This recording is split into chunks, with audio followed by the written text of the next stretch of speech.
বিনাবাইন ফাতাবায়ানু, এই ইমানদারগণ, তোমাদের কাছে যদি কোনো সংবাদ নিয়ে কোনো ফাসাক আসে তাহলে বিশ্বাস করবে না যাচাই বাছাই করা ছাড়া। যারা আজকে মাওলানা দেলোয়ার হোসেন সাইদি সাহেবের ব্যাপারে এই অপপ্রচারের গভীর ষড়যন্ত্রে লিপ্ত, আমরা তাদেরকে চিনি, তারা ইসলামের পক্ষে না ইসলামের বিপক্ষে। আজকে তারা বলেন সাইদি সাহেব ধর্মের ব্যাপারে বাড়াবাড়ি করছেন, তারা ধর্মের পক্ষের লোক বলে হিসাব করেন, নিজেদেরকে বলেন, আর বলেন যে ধর্ম নিরপেক্ষ। তারা বলতে গিয়ে এই কথাটা অনেকবার প্রচার করেন যে আমরা তো ইসলামের পক্ষে কাজ করছি। ধর্ম নিরপেক্ষ আমি শেখ হাসিনা সহ আওয়ামী লীগের নেতা এবং কর্মীদেরকে জিজ্ঞাসা করতে চাই, আপনাকে যদি জিজ্ঞেস করা হয় আপনি বিয়ের পক্ষে না বিপক্ষে, বলেন আপনার কিসের পক্ষে? আপনি কি আপনার মা বাপের পক্ষে না বিপক্ষে? আমি আপনাদের জিজ্ঞেস করতে চাই, আল্লাহ কি ধর্মের পক্ষে না বিপক্ষে? রাসূল কি ধর্মের পক্ষে না বিপক্ষে? তাহলে আল্লাহ বা আল্লাহ রাসূল ধর্মের পক্ষে। তারা বলছেন যে তোমাদের জন্য দ্বীনকে পরিপূর্ণ করে দিয়েছি, ইন্না দ্বীন ইনদাল্লাহিল ইসলাম, নিশ্চয় আল্লাহর পক্ষ থেকে মনোনীত জীবন ব্যবস্থা দ্বীন হচ্ছে ইসলাম। আল্লাহ পাক ইসলামের কথা বলছেন আর আপনি বলছেন নিরপেক্ষতার কথা।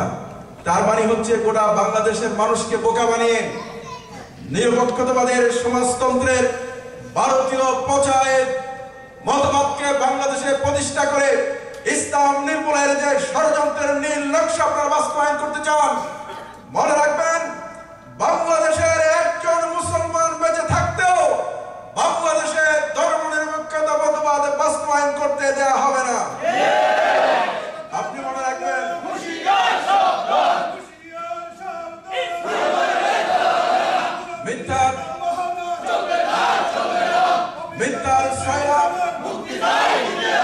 মিথ্যা দিয়ে রাজনীতির বেশি দিন করা যায় না। 1992 সালে শেখ হাসিনা তার সন্তান জয়কে নিয়ে হজ করতে গিয়েছিলেন। আমাদের এক ভাই হজ করতে গিয়েছিলেন, তখন জয় ছোট, এত বড় হয়নি। 1992 সালের ঘটনা। ওখানেও গিয়েও তিনি বিভিন্ন প্রোগ্রামে মিথ্যা কথা বলা শুরু করলেন। জয় এসে বলছে যে মা তুমি বাংলাদেশেও মিথ্যা কথা বলো, এখানে মক্কা শরীফে এসে মিথ্যা কথা বলা শুরু করলেন। আমি আপনাদের বলতে চাই, যখন জয় ছোট ছিল, ভালো মন্দ, তখন তার হৃদয়টা কলুষিত হয়নি। সে আপনাকে সেদিন সতর্ক করেছিল। আজকে তা আপনার পথে অনুসরণ করে মিথ্যার পথে সেও পা বাড়িয়েছে।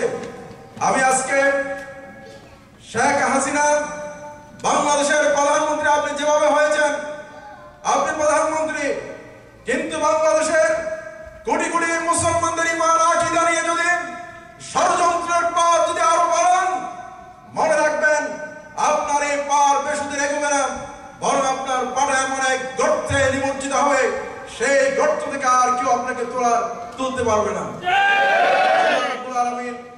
ইন্না রাব্বিকা লাশাদীদ, আল্লাহ সুবহানাহু ওয়া তাআলা তার পাকড়ে এত চূড়ান্ত। আল্লাহ যখন কাউকে পাকড়াও করার সিদ্ধান্ত নেন, দুনিয়ার কোনো শক্তি নাই তাকে উদ্ধার করার মতো। আর আল্লাহ যদি কাউকে উদ্ধার করতে চান, দুনিয়ার কোনো পরাশক্তি নাই তার একটা পশমকে তোলার জন্য। সুতরাং মুসলমানদেরকে ঐক্যবদ্ধ হওয়ার জন্য, ঈমান ইজ্জতের উদ্বুদ্ধ হয়ে দেশ এবং জাতির গোটা বিশ্ব মানবতার কল্যাণের জন্য যে যেখানে আছি সেখান থেকে আমাদের কণ্ঠকে উচ্চ করতে হবে। আমাদের যার যা আছে তাই ইসলামের পক্ষে, মানুষের কল্যাণের জন্য, শান্তির জন্য, দেশের এবং মানবতার সামগ্রিক কল্যাণের জন্য কাজ করতে হবে। পরিশেষে আমি আপনাদেরকে বলতে চাই, আল্লাহ সুবহানাহু ওয়া তাআলা সূরা আনকাবুতে বলেছেন যে যারা মন্দ কাজ তোমরা করছো, তোমরা কি মনে করেছো যে আমার পাকড়াও থেকে আমার হাতকে এড়িয়ে সামনে চলে যেতে পারবে? এটা কি সম্ভব? না। আল্লাহ সুবহানাহু ওয়া তাআলা বলছেন যে তোমরা যারা আল্লাহকে বাদ দিয়ে অন্যদেরকে অভিভাবক বানিয়েছো। আমি আজকে ইসলামের দুশমনদেরকে বলতে চাই, বাংলাদেশের দুশমনদেরকে বলতে চাই, আল্লাহ সুবহানাহু ওয়া তাআলা বলছেন তোমরা যারা আল্লাহকে বাদ দিয়ে অন্যদেরকে অভিভাবক বানিয়েছো, তোমাদের অবস্থা হলো মাকড়সার মতো।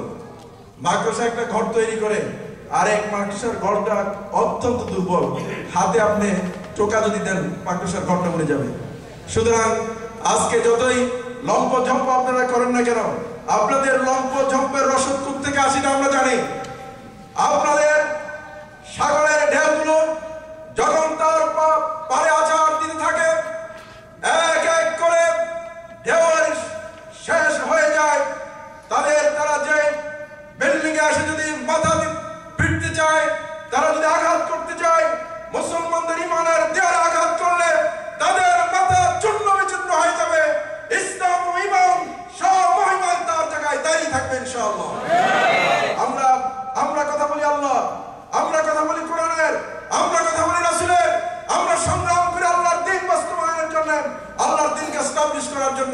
সুতরাং ভয় নেই, চিন্তা নেই, আল্লাহর উপর ভরসা করে ওয়ানাস্তাইনু বিল্লাহ ওয়া নাতাওয়াক্কালু আলাইহি, আমরা সাহায্য চাই আল্লাহর, ভরসা করি আল্লাহর উপরে। নির্যাতন অত্যাচার আমরা বরদাস্ত করি আল্লাহ সুবহানাহু ওয়া তাআলার কাছ থেকে যাতে পাওয়ার আশায়।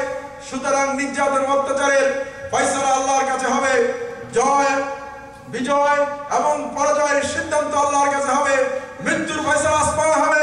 সুতরাং নির্যাতন করে অত্যাচার করে মিথ্যা স্বীকারোক্তি আদায়ের মাধ্যমে দেশ এবং জাতিকে ইসলাম থেকে দূরে সরাবার ষড়যন্ত্র বাংলার জমিনে সফল হবে না ইনশাআল্লাহ।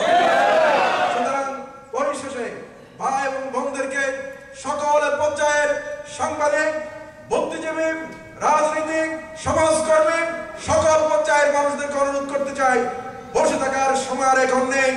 যে যেখানে আসুন সেখান থেকে আওয়াজ তুলুন, ঐক্যবদ্ধ হন, দলীয় কন্দলকে মিটাই ফেলুন, অন্যের প্রতি আস্থা রাখুন।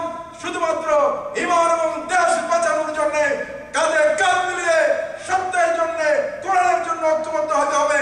আর এই কোরআনের কণ্ঠ মাওলানা দেলোয়ার হোসেন সাঈদী সাহেবকে মুক্ত করার পর্যন্ত আন্দোলনের শরীক হওয়ার উদাত্ত আহ্বান জানিয়ে আমার কথা এখানে শেষ করছি। খোদা হাফেজ। বাংলাদেশ জিন্দাবাদ। মাওলানা দেলোয়ার হোসেন সাঈদী জিন্দাবাদ।